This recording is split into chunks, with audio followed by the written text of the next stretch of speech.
Ang susunod na programa ay rated PG. Patnubay at gabay ng magulang ay kailangan sa mga batang manonood.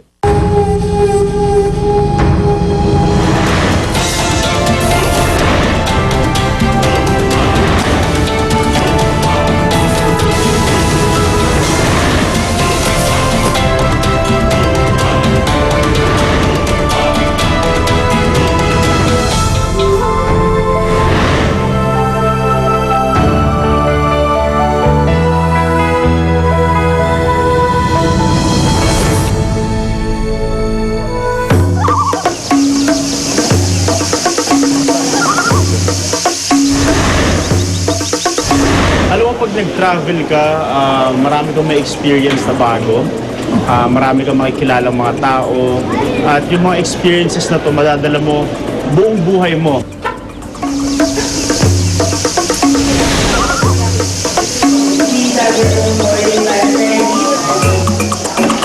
Ito yung mga usually dala ko pag nag-travel ako.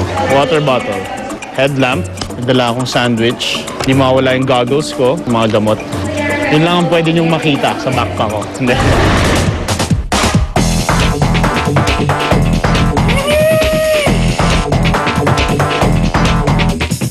Dadalhin ko kayo sa mga lugar na hindi niyo pa nararating. Wow! Mga tagong paraiso na dito lang sa Pilipinas matatagpuan.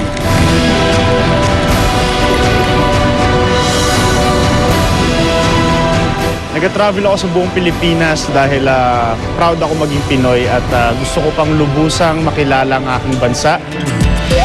Isang pagdalakbay ang ating pagsasamahan. Sabi ko sa inyo, dadaling ko kayo sa paraiso eh. Dahil para sa akin, anumang bagong karanasan, maliit man o malaki, ay isang adventure. Balikan natin ang kasaysayan at makiisa tayo sa kalikasan. Sa loob ng isang buwan, samahan niyo akong tuklasin at maranasan ang adventures sa isla ng Sibuyan sa Romblon. Ang ganda dito! Huwag magpaiwan. Ito ang ating unang Pinoy Adventure.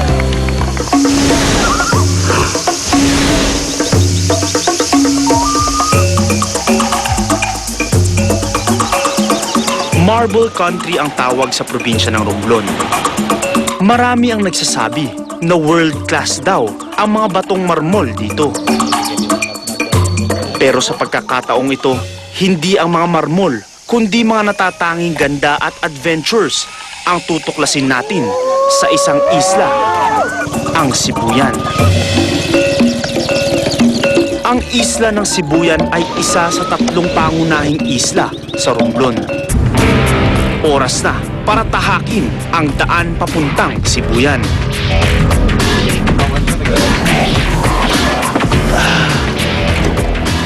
Nakarating na tayo dito sa port kung saan sasakay tayo ng bangka.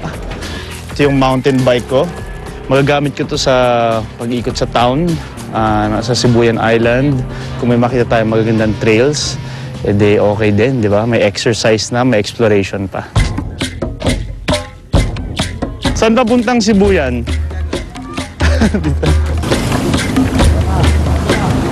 Tara. Medyo malakas yung alon, kaya sabi ng bangkero, baka abutin tayo ng 4 hours sa biyahe. Okay lang, dahil presko naman, mukhang maganda naman yung panahon. Pumuesto na ako dito sa taas para medyo iwas na rin sa splash ng tubig.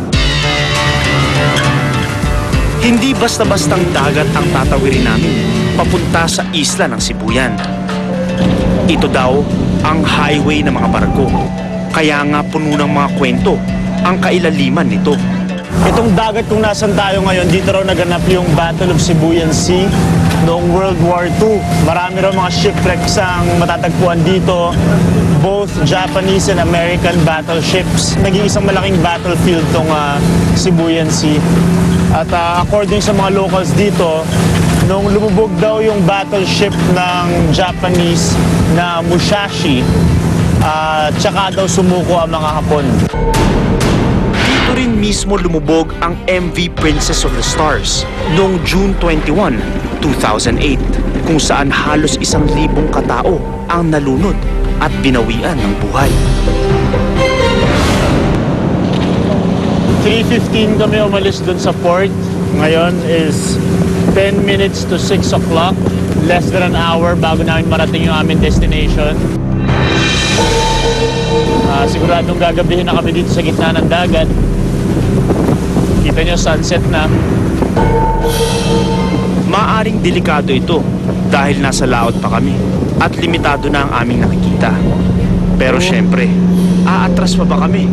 Halos kalahati na ng Sibuyan Sea ang natawid namin.